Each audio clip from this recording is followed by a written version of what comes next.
Hai guys, kami mahasiswa dan mahasiswi dari Universitas Kristen Krida Wacana dari kelompok 6 yang akan membahas tentang jaga jarak dengan ideologi negatif setia pada ideologi Pancasila.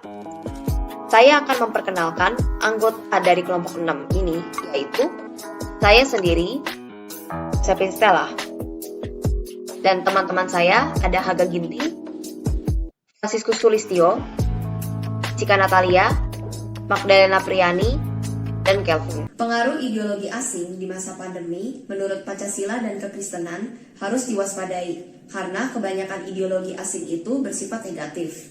Salah satu contoh ideologi asing yang mengancam selama masa pandemi adalah ideologi khilafah Islamiyah yang dianut oleh organisasi HTI yang sudah dibubarkan oleh pemerintah pada tahun 2017. Ideologi asing seperti ideologi khilafah Islamiyah sangat bertentangan dengan ideologi Pancasila karena bertujuan menjadikan Indonesia sebagai negara Islam. Dengan situasi di tengah pandemi COVID-19 saat ini, mungkin ada kelompok-kelompok yang tidak bertanggung jawab menyebarkan paham-paham ideologi lain yang bertentangan dengan Pancasila sebagai ideologi bangsa Indonesia. Apalagi kalau ideologi tersebut disebarkan ke masyarakat awam. Tujuan dari ideologi Pancasila adalah menciptakan bangsa yang demokrasi, yaitu mendahulukan kepentingan umum untuk kesejahteraan bersama. Ideologi asing adalah kumpulan konsep bersistem yang dijadikan asas pendapat yang tidak biasa atau berasal dari luar. Indonesia merupakan negara yang memiliki beraneka ragam suku, ras, budaya, dan agama. Begitupun Indonesia menganut sistem Pancasila dan semboyan Bhinneka Tunggal Ika, yang artinya walaupun berbeda-beda tetapi tetap satu. Di era globalisasi ini, teknologi semakin maju dan informasi mudah dapat dicari. Ideologi-ideologi asing mudah masuk ke Indonesia dan dapat mempengaruhi pendapat dan perilaku masyarakat. Contoh dampak ideologi asing yang positif, kita dapat menambah wawasan dengan mengenal ideologi luar.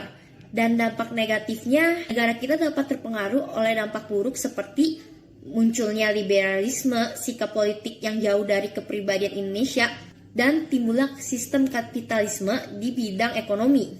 Kita dapat meningkatkan kesadaran untuk menghindari dampak negatif dari ideologi asing tersebut dan mempertahankan ideologi negara kita. Yang pertama ada judul, nama para penulis, abstrak, pendahuluan, sistematika penulisan, rumusan masalah, metode penelitian, tinjauan kebangsaan, tinjauan kekristenan, pembahasan masalah, kesimpulan, penutup, dan daftar pustaka. Rumusan masalah pertama. Apa yang membuat mudahnya ideologi asing seperti HTI untuk mempengaruhi atau merubah pola pikir masyarakat terhadap ideologi Pancasila di masa pandemi? Kemudian yang kedua, mengapa ideologi asing yang dianut HTI sangat berbahaya bagi bangsa Indonesia dan harus segera dibantas ke akar-akarnya? Yang ketiga, bagaimana cara memperkuat ideologi Pancasila agar dapat menjadi satu-satunya ideologi yang dipercaya dan selalu diperjuangkan oleh bangsa Indonesia?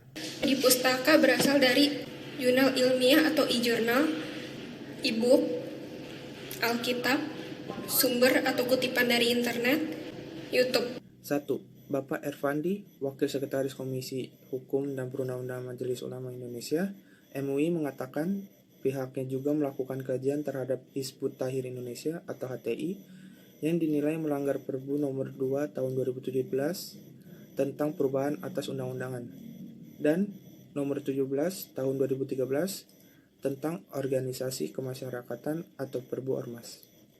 Prof. Aziumardi Azra menilai kelompok tersebut selama ini mempunyai tujuan untuk mengubah ideologi, meskipun posisi HTI dan FPI tidak bisa ditempatkan pada ruang yang sama dalam konteks politik. Bapak Atsyad Embai, mantan Kepala Badan Nasional Penanggulangan Terorisme BNPT, mengatakan organisasi HTI memang berjalan normatif, berdakwah, non-kekerasan, tapi di bawah permukaan mereka membentuk paramiliter. Dr. Zuli Qodir, ahli Sosiologi Politik Islam dari Universitas Muhammadiyah Yogyakarta, mengatakan bahwa gerakan HTI perlu mendapat perhatian dari pemerintah dan ormas Islam lainnya di Indonesia, sebab menurutnya HTI tidak ikut menyampaikan ideologi Pancasila. Bapak Stanislaus Rianta, ahli pengamat intelijen, mengatakan muncul karena kerawanan yang dimanfaatkan oleh beberapa kelompok untuk membuat kisruh. Mereka melancarkan narasi-narasi di tengah pandemi ini. Terbukti di Kupang ada orang yang menyebarkan pamflet ideologi khilafah. Bahkan ada kelompok-kelompok yang sudah dilarang oleh pemerintah seperti HTI mengadakan diskusi.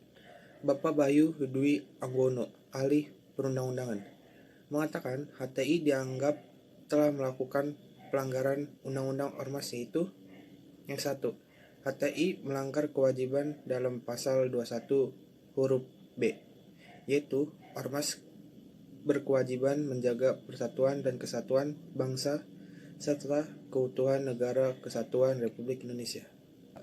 HTI melanggar kewajiban dalam pasal 21 huruf F, yaitu menyebutkan ormas kewajiban berpartisipasi dalam pencapaian tujuan negara.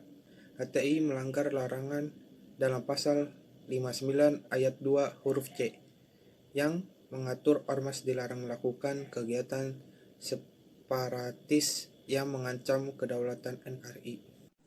Dari Kitab Perjanjian Lama, kami mengutip beberapa pasal dan ayat, yaitu Mazmur 133 ayat 1 mengenai persaudaraan yang rukun. Maksud dari ayat ini adalah kita sebagai sesama manusia harus saling berdamai satu sama lain dan rukun supaya Tuhan senang dan jangan memecah belah kesatuan Indonesia. Hubungan dengan kasus ideologi khilafah Islamiyah adalah ideologi ini digunakan beberapa kelompok yang ingin memecah belah kesatuan Indonesia. Mereka ingin mendirikan negara sendiri dan berpisah dari NKRI. Dari Kitab Perjanjian Baru, kami mengutip beberapa ayat juga, yaitu Roma 13 ayat 1-7, yang intinya tiap-tiap orang harus takluk kepada pemerintah yang di atasnya, sebab tidak ada pemerintah yang tidak berasal dari Allah, dan pemerintah-pemerintah yang ada ditetapkan oleh Allah. Maksud dari ayat ini adalah kita sebagai manusia harus mau menaati peraturan dan hukum yang dibuat oleh pemerintah, karena pemerintah berasal dari Allah. Hubungan dengan kasus ideologi adalah penganut ideologi ini justru ingin mengganti pemerintahan yang sah, yaitu mau menjadikan Indonesia sebagai negara Islam, sehingga sangat bertentangan dengan kekristenan. Semakin berkembangnya zaman, semakin banyak ancaman dan tantangan yang harus masyarakat Indonesia lalui untuk mempertahankan Pancasila sebagai ideologi negara Indonesia agar tidak terpengaruh oleh ideologi asing. Kejadian akhir-akhir ini terjadi di Indonesia mengenai sebuah paham ideologi, yaitu ideologi khilafah Islamiyah yang dianut oleh organisasi HTI yang sudah dibubarkan oleh pemerintah pada tahun 2017.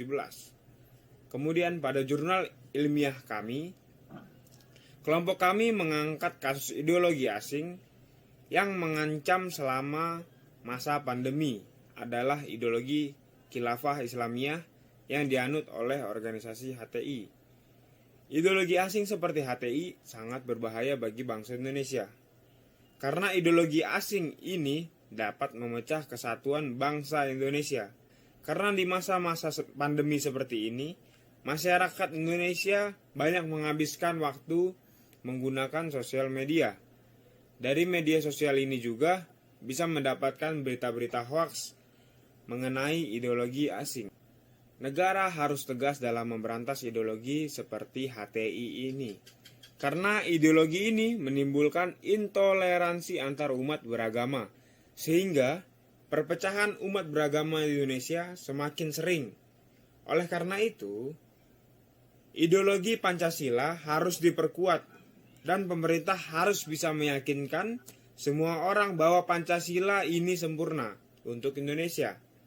Kemudian kita sebagai bangsa Indonesia harus memperkuat ideologi Pancasila dengan cara melakukan penyuluhan dan kampanye tentang Pancasila itu ideologi paling cocok untuk bangsa ini. Tidak mungkin negeri berdaulat di dalam negeri sendiri. ada kekuatan-kekuatan, ada gerakan yang anti terhadap ideologi negara. Itu kan nggak pantas, nggak bisa diterima di nalar kita. Ya. Akan mengganggu stabilitas keamanan dan kedaulatan politik pun terganggu. Maka itu merupakan sesuatu hal yang harus dilakukan. Bahwa untuk merawat eksistensi Pancasila sebagai ideologi Undang-Undang Dasar 1945 dan keutuhan Negara Kesatuan Republik Indonesia, maka dengan mengacu pada ketentuan Perpu nomor 2 tahun 2017 terhadap status Badan Hukum Perkumpulan Hizbut Tahrir Indonesia dicabut. Dari pendapat beberapa pakar ahli, kelompok kami setuju atas pernyataan tersebut. Sebab ideologi asing yang berbentuk khilafah yang dianut oleh HTI termasuk bentuk organisasi masyarakat yang bertentangan dengan nilai Pancasila sehingga dibubarkan. Pembubaran yang dilakukan oleh pemerintah tidak membuat para ormas dari pihak HTI berhenti untuk menyebarkan paham ideologi mereka yang membuat kerusuhan di negara Indonesia. Maka dari itu, solusi atau jalan keluar atas permasalahan ideologi khalifah yang ada di Indonesia untuk tetap mempertahankan Pancasila sebagai ideologi negara Indonesia harus menindak tegas setiap ormas yang masih aktif di Indonesia agar selalu diperhatikan setiap kegiatan mereka. Tujuan mereka dalam berorganisasi agar tidak ada lagi ormas seperti HTI yang ingin mengubah atau bertentangan dengan ideologi. Kesimpulan, terkait pendidikan dalam hal ini, Kemendikbud harus secara nyata membangun pendidikan Pancasila di setiap jenjang pendidikan serta semua jalur pendidikan. Dalam hal legislasi, peraturan perundangan, baik pemerintah maupun DPR sejak tahap persiapan hingga ke pembahasan dan persetujuan akhir harus memiliki pemahaman yang sama tentang Pancasila.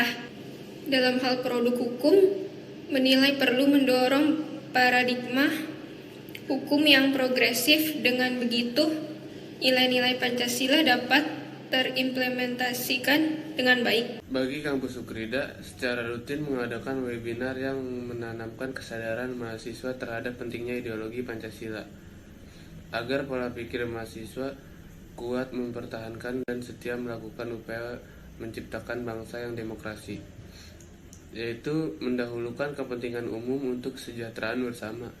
Dengan menggunakan ideologi Pancasila, mahasiswa dapat menerima dan mengembangkan pemikiran baru dari luar, dapat berinteraksi dengan perubahan zaman dan lingkungannya, bersifat demokratis dalam arti membuka diri masuknya budaya luar dan dapat menampung pengaruh nilai-nilai dari luar yang akan diselesaikan dan disering.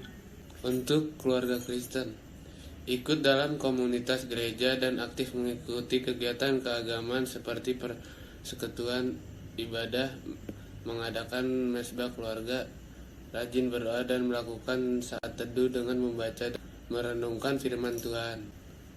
Dan untuk lembaga keagamaan, sebaiknya dalam materi ibadah, pendeta atau pastor harus secara rutin memasukkan hubungan antara ideologi Pancasila dengan firman Tuhan agar pola pikir para jamaat semakin kuat dalam mengakui dan mempertahankan ideologi Pancasila. Untuk lembaga pemerintah atau masyarakat, melakukan penyuluhan dan kampanye tentang Pancasila itu ideologi paling cocok untuk bangsa ini. Dan pemerintah juga harus secara bijaksana untuk menindaklanjuti individu atau kelompok yang tidak setuju Pancasila sebagai ideologi negara. Kesimpulannya adalah, jauhilah pengaruh ideologi-ideologi asing yang negatif yang tidak sesuai dengan Pancasila. Marilah kita setia pada ideologi Pancasila yang sudah sesuai dengan kepribadian bangsa Indonesia yang penuh toleransi. Karena Indonesia adalah bangsa yang majemuk, yang terdiri dari berbagai suku dan budaya dengan semboyan Bhinneka Tunggal Ika. Universitas Kristen Krida Wacana memegang nilai-nilai LEAD, yaitu loving, mengasihi Tuhan, peduli pada sesama, enlightening, menjadi garam dan terang dunia berdasarkan iman, nilai, dan ajaran Kristiani. Advance, punya komitmen untuk belajar, terbuka dengan perubahan, berpikiran maju. Determined, memiliki tujuan hidup yang jelas dan mencapai kinerja yang terpandang. Sekian, terima kasih.